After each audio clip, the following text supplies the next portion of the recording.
ओम साईं राम। बाबा की वाणी में आपको स्वागत है।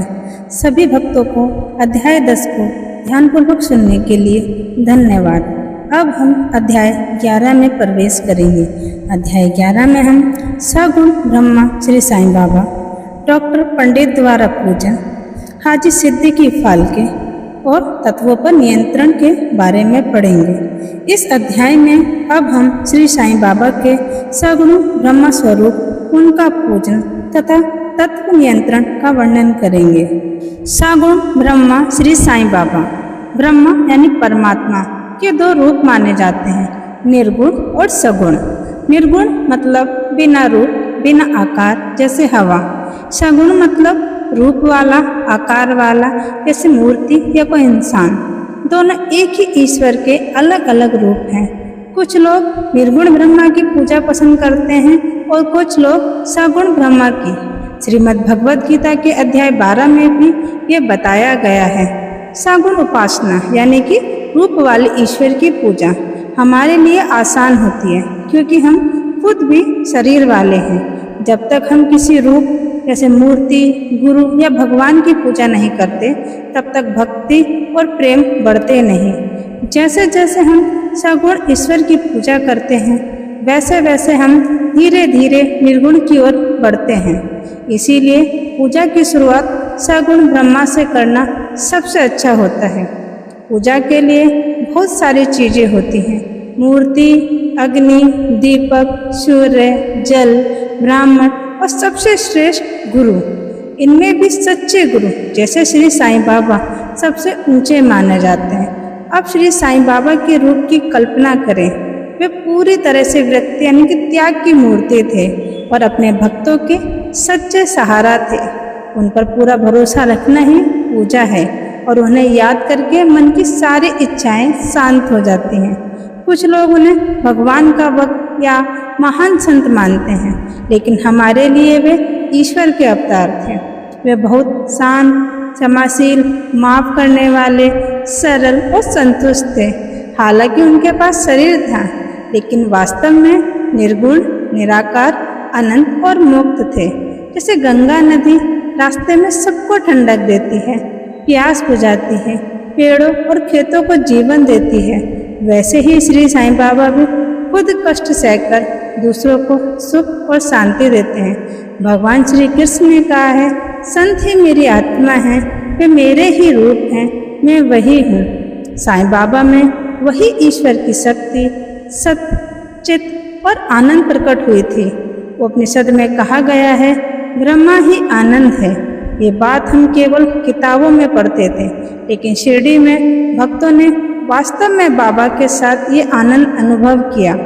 बाबा को किसी चीज की जरूरत नहीं थी, फिर भी भक्तों ने उन्हें आसन, तकिया, फूल, चंदन, इत्र, पान, नैवेद्य आदि चढ़ाए। बाबा कभी मना नहीं करते थे। उनका शरीर शिरडी में था, लेकिन वे हर जगह मौजूद थे। ये बात भक्तों ने हर दिन महसूस की है। ऐसे सर्वव्यापक दिव्य गुरु श्री साईं बाबा को मैं बार बार प्रणाम करती हूँ। डॉक्टर पंडित की भक्ति। एक बार तात्या नूलकर के एक दोस्त डॉक्टर पंडित शिरडी में साईं बाबा के दर्शन के लिए आए। उन्होंने बाबा को नमस्कार किया और थोड़ी देर तक मस्जिद में बैठे रहे।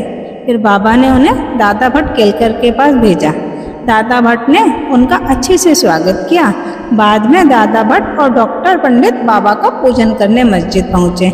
आमतौर पर लोग बाबा की पूजा करते थे, लेकिन आज तक किसी ने भी उनके माथे पर चंदन नहीं लगाया था। सिर्फ मालसापति नाम की एक भक्ति उनके गले पे चंदन लगाते थे। लेकिन डॉक्टर पंडित ने पूजा की थाली में से चंदन उठाकर बाबा के माथे पे त्रिपुंड 3 रेखाओं वाला चंदन लगा दिया। सब लोग हैरान रह गए कि बाबा ने कुछ भी नहीं कहा। शाम को दादा भट्ट ने बाबा से पूछा, आप दूसरों को तो माथे पर चंदन नहीं लगाने देते, फिर डॉक्टर पंडित को क्यों कुछ नहीं कहा?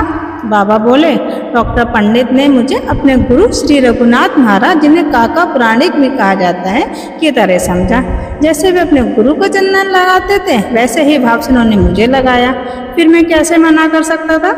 डॉक्टर पंडित ने भी कहा कि उन्होंने बाबा को अपने गुरु के समान मानकर ही चंदन लगाया था। बाबा अक्सर भक्तों को अपनी इच्छा से पूजा करने देते थे, लेकिन कभी कभी उनका व्यवहार बहुत अलग और विचित्र होता था। कभी पूजा की थाली फेंक देते और गुस्से में आ जाते तो कोई पास भी नहीं जा सकता था। कभी डांटते और कभी बहुत ही शांत और माफ करने वाले बन जाते। गुस्से में उनकी लाल लाल आंखें घूमती थी, लेकिन उनके दिल में हमेशा प्रेम और ममता रहती थी। वे भक्तों से कहते थे कि उन्हें तो याद भी नहीं कब वे गुस्सा हुए थे। जैसे समुद्र नदियों को लौटा नहीं सकता, वैसे ही बाबा अपने भक्तों के भले से मुंह नहीं मोड़ सकते। वे हमेशा भक्तों के पास रहते थे। जब कोई भक्त उन्हें पुकारता था तो वे तुरंत पहुंच जाते थे। हाजी सिद्दीकी पालकी की कहानी। ये कहना मुश्किल है कि साईं बाबा किस भक्त पर कब कृपा कर देंगे। ये पूरी तरह बाबा की इच्छा पर निर्भर होता है। हाजी सिद्दीकी पालकी की कहानी इसका एक अच्छा उदाहरण है। सिद्दीकी फाल्के एक मुसलमान थे जो कल्याण के रहने वाले थे। उन्होंने मक्का शरीफ जाकर हज किया और फिर शिरडी आए। वे चावड़ी के पास उत्तर दिशा में रहने लगे और मस्जिद के सामने के खुले मैदान में बैठा करते थे, लेकिन बाबा ने उन्हें 9 महीने तक मस्जिद में आने नहीं दिया। वे बहुत परेशान हो गए और समझ नहीं पा रहे थे कि क्या करें। लोगों ने उन्हें सलाह दी कि आशा मत छोड़ो, बाबा के भक्त श्यामा की मदद लो। जैसे भगवान शिव तक पहुंचने के लिए नंदी की मदद ली जाती है, वैसे ही बाबा तक पहुंचने के लिए श्यामा मदद कर सकते हैं। हाजी को यह बात ठीक लगी और उन्होंने श्यामा से मदद मांगी। श्यामा मान गए और बाबा से बात करने लगे। श्यामा ने बाबा से कहा, बाबा आप उस बूढ़े हाजी को मस्जिद क्यों नहीं आने देते?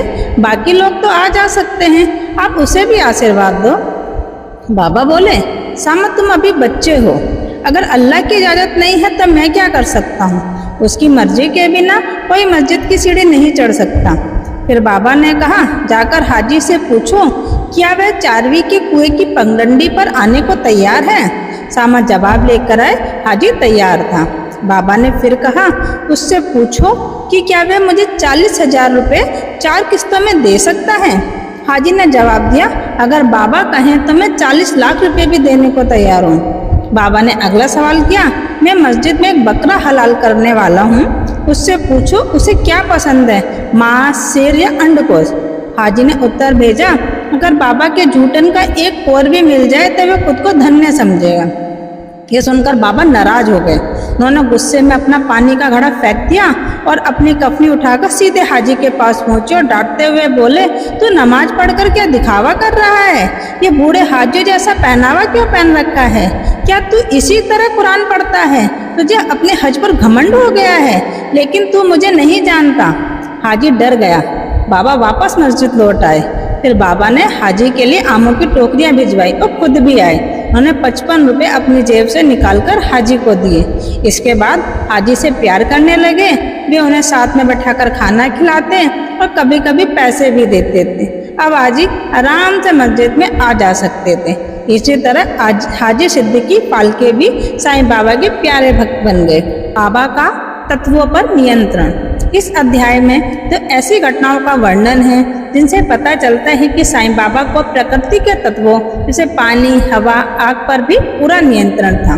पहली घटना, आंधी और बारिश पर नियंत्रण। एक बार शाम के समय शिरडी में बहुत तेज आंधी तूफान आया। चारों तरफ काले बादल छा गए, बिजली चमकने लगी और मूसलाधार बारिश होने लगी। तेज हवा चलने लगी और हर जगह पानी ही पानी दिखाई देने लगा। गांव के लोग और जानवर बहुत डर गए और सभी मस्जिद में आकर इकट्ठा हो गए। शिरडी में कई देवी देवता थे, लेकिन उस दिन कोई मदद के लिए नहीं आया। तब सबने बाबा से प्रार्थना की कि वे उन्हें संकट से बचाए। बाबा को सब पर दया आ गई। वे मस्जिद से बाहर निकले और आकाश की ओर देखने लगे और जोर से बोले, बस अब शांत हो जाओ। कुछ ही देर में बारिश हल्की पड़ने लगी, हवा धीमी हो गई, आंधी रुक गई और आसमान में चांद निकल आया। सब लोग खुश होकर अपने अपने घर लौट आए। दूसरी घटना, धुनी पर नियंत्रण। एक बार दोपहर के समय मस्जिद में बाबा की धुनी की लपटें बहुत तेजी से ऊंचाई तक पहुंचने लगी। वहां बैठे लोग डर गए। उन्हें समझ नहीं आया कि क्या करें, पानी डालें या कुछ और। कोई बाबा से पूछने की हिम्मत भी नहीं कर पा रहा था। बाबा ने सब समझ लिया। उन्होंने अपना सटका उठाया और पास के खंभे पर जोर से मारा और बोले, नीचे उतरो और शांत हो जाओ। हर बार सटके की चोट के साथ आग की लपटें कम होती गई और कुछ ही देर में धुनी की आग शांत हो गई। साईं बाबा केवल एक महापुरुष नहीं थे, बल्कि ईश्वर के अवतार थे। जो भी सच्चे मन से बाबा की शरण में आता है, बाबा उसकी मदद जरूर करते हैं। जो भक्त इस अध्याय को रोज श्रद्धा और भक्ति से पढ़ेगा, उसका दुख दूर हो जाएगा और साईं बाबा की कृपा प्राप्त होगी। उसे ईश्वर दर्शन का अनुभव भी जल्दी होगा और उसकी सभी इच्छाएं पूरी होकर वह निस्वार्थ बन जाएगा। श्री साईनाथ को समर्पित आपका जीवन शुभ हो, सबका कल्याण हो। ओम साईं राम।